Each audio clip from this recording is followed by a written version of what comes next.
নমস্কাৰ ষ্টুডিঅ'ৰ মাজত মই মিনাচাই মুহূৰ্তৰ আটাইতকৈ গুৰুত্বপূৰ্ণ খবৰ লৈ চেষ্টা কৰিছো। মধ্য অসমৰ বাবে বিপদ বাঢ়িছে এতিয়া।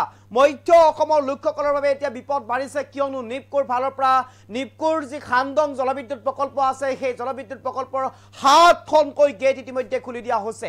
৭খনকৈ গেটেৰে ইতিমধ্যে ভয়াৱহভাৱে পানী আহিবলৈ আৰম্ভ কৰিছে আৰু এই পানীয়ে মধ্য অসমত এক প্ৰকাৰ ভয়ংকৰ ৰূপ ধাৰণ কৰাৰ সম্পূৰ্ণ সম্ভাৱনা আছে আৰু ইতিমধ্যে কেইবাখনো জিলাত ভয়ংকৰ ৰূপ ধাৰণ কৰিছে বানপানীয়ে আৰু ৭খনকৈ খান্দং জলবিদ্যুৎ প্ৰকল্পৰ ৭খনকৈ গেট ইতিমধ্যে খুলি দিছে। নিপকুৰ ফালৰ পৰা ধাৰাসাৰ বৰষুণৰ ফলতে পানী উফন্দি উঠিছিল আৰু উফন্দি উঠাৰ পিছতেই ৭খনকৈ গেট খুলি দিছে আৰু ৭খনকৈ গেট খুলি দিয়াৰ পিছতেই মধ্য অসমত এক প্ৰকাৰ এতিয়া ভয়ংকৰ বানপানী অহাৰ সম্পূৰ্ণ সম্ভাৱনা আছে। সতৰ্কবাণী জাৰি কৰিছে কেইবাখনো জিলালৈ, জিলা প্ৰশাসনে কেইবাখনো জিলালৈ ইতিমধ্যে সতৰ্কবাণী জাৰি কৰিছে। পানীৰ ওচৰলৈ নাযাবলৈ অনুৰোধ জনাইছে আৰু বানপানী আহিলে কেনেধৰণৰ পৰিস্থিতি অৱলম্বন কৰিব লাগিব, কেনেধৰণৰ নিয়মানুৱৰ্তিতা মানি চলিব লাগিব, সকলো ইতিমধ্যে প্ৰশাসনৰ ফালৰ পৰা জাৰি কৰিছে সতৰ্কবাণী। ৭খনকৈ গেটেৰে এতিয়া হুৰা হুৰে নামিছে পানী। মধ্য অসমৰ লোকসকললৈ এক প্ৰকাৰ যেন বিপদ বাঢ়িছে। এই মুহূৰ্তত সবিশেষ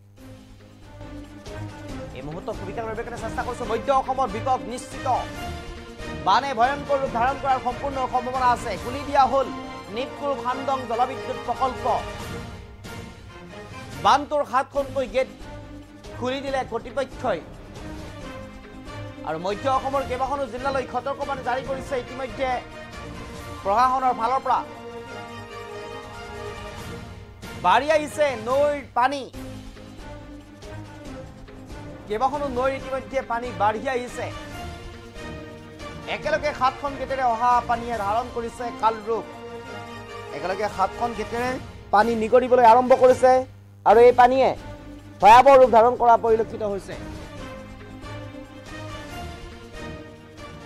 মধ্য অসমত এতিয়া বিপদ নিশ্চিত বুলি ক'ব লাগিব। এক প্ৰকাৰ খুলি দিয়া হৈছে নিপকুৰ খান্দং জলবিদ্যুৎ প্ৰকল্পৰ ৭খনকৈ গেট আৰু এই ৭খনকৈ গেটেৰে ইতিমধ্যে পানী হুৰা হুৰে ববলৈ আৰম্ভ কৰিছে।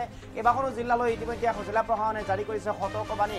সাৱধানে থাকিবলৈ আহ্বান জনাইছে। বানপানীৰ সৈতে মোকাবিলা কৰিবলৈ অথবা বানপানীৰ সময়ত কেনেধৰণৰ সতৰ্কতা অৱলম্বন কৰিব লাগে সকলো বিষয়ে ইতিমধ্যে অৱগত কৰিছে প্ৰশাসনৰ ফালৰ পৰা। কেইবাখনো জিলাত ইতিমধ্যে পানীয়ে উপচি পৰিছে পথাৰ আৰু বাঢ়নী পানীয়ে ইতিমধ্যে উফন্দি উঠিছে কেইবাখনো নৈত আৰু এনেদৰে ৭খনকৈ গেটেৰে হুৰা হুৰে পানী ববলৈ আৰম্ভ কৰিছে নিপকুৰ খান্দং জলবিদ্যুৎ প্ৰকল্পত। এনেদৰে এতিয়া ৭খনকৈ গেট খুলি দিয়াৰ ফলতেই ভয়াৱহভাৱে জলপৃষ্ঠ বৃদ্ধি পাবলৈ আৰম্ভ কৰিছে মধ্য অসমৰ কেইবাখনো জিলাত থকা কেইবাটাও নৈত আৰু এনেদৰে এতিয়া এই দৃশ্যাংশ দেখুৱাইছোঁ। খান্দং জলবিদ্যুৎ প্ৰকল্পৰ ৭খনকৈ গেট খুলি দিয়াৰ পাছতেই এনেদৰে পথাৰ উপচি পৰিছে পানীৰে, বাঢ়ি আহিছে নৈসমূহ, উফন্দি আহিছে এনেদৰে জলপৃষ্ঠ আৰু এই মুহূৰ্তত আমি সবিশেষ দেখুৱাৰ কাৰণে চেষ্টা কৰিছোঁ। জলবিদ্যুৎ প্ৰকল্পৰ এনেদৰে ৭খনকৈ গেট খুলি দিয়াৰ ফলতেই এতিয়া বিপদ বাঢ়িছে মধ্য অসমত থকা জিলাসমূহলৈ আৰু এনেদৰে আমি দেখুৱাইছোঁ। দৃশ্যাংশ সম্পূৰ্ণ ফুল প্লেটৰ সহায়ত দেখুৱাৰ কাৰণে চেষ্টা কৰিম। এয়া দৃশ্যাংশ দেখুৱাইছোঁ। ধাৰাসাৰ বৰষুণৰ ফলতেই উফন্দি উঠিছিল পানী আৰু তাৰপিছতেই জলবিদ্যুৎ প্ৰকল্পটো ৭খনকৈ গেট খুলি দিছে বিভাগীয় কৰ্তৃপক্ষৰ ফালৰ পৰা আৰু যাৰ বাবেই এনেদৰে এতিয়া মধ্য অসমৰ কেইবাখনো জিলালৈ পানী হুৰা হুৰে বৈ যোৱা পৰিলক্ষিত হৈছে।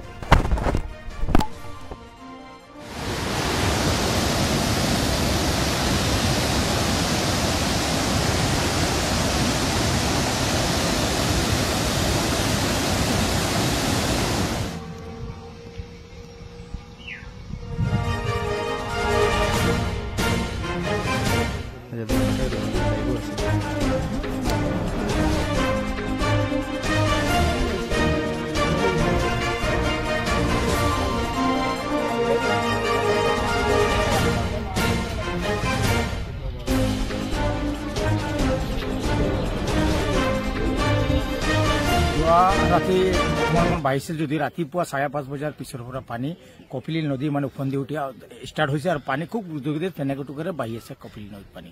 ইতিমধ্যে আপোনালোকে দেখা পাইছে ইতিমধ্যে বহুত পানী বাঢ়ি আছে অলৰেডি।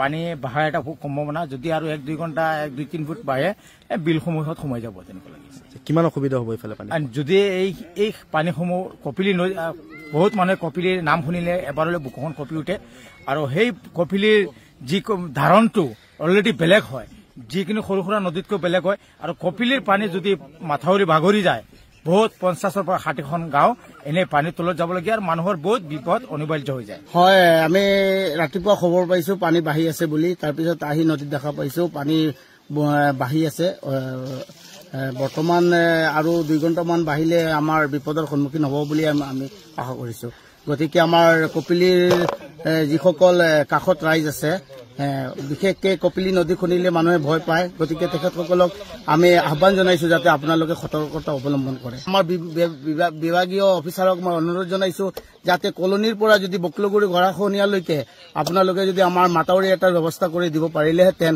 তেতিয়াহ'লে আমাৰ এইটো অঞ্চল বৃহত্তৰ এটা অঞ্চল কচুৱালৈকে আমাৰ এইফালে পানী সোমাই গৈ বৃহত্তৰ এটা এলেকাত বান প্ৰভাৱিত হয় গতিকে আমি বিভাগীয় অফিচাৰক অনুৰোধ জনাইছো যাতে আপোনালোকে আমাৰ এই মাতাউৰিৰ নিৰ্মাণৰ কাৰ্যটো যাতে